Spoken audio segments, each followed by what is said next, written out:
We have discussed the what and the why of interesting and have discovered little. Clearly, we have more curiosity for the past and the future than we have for the present. So now we turn to an eminent historian to discover when was interesting. History is kind to the interesting. Their names fill books, and they are elevated to a glorious pitch above their fellow men. Whereas the uninteresting are doomed to die in anonymity, to burn in the flames of genericness for all eternity, prodded by red-hot pokers of mediocrity in a flaming lake of boringness.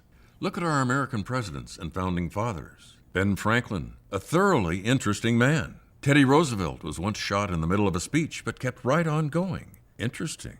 Grover Cleveland was interesting on 2 non-consecutive occasions. Horatio B. Spoon, not interesting.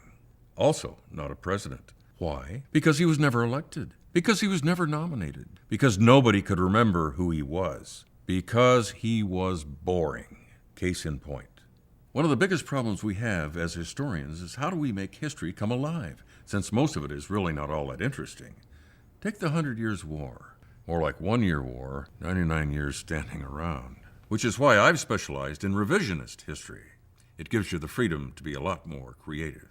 For instance, the signing of the Magna Carta, Charter of Liberties, Rights of Subjects, blah, blah, blah. Pretty boring, right?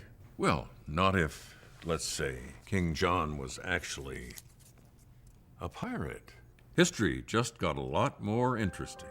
It appears that one can find something interesting about almost any period in history, if one sufficiently lowers one's standards.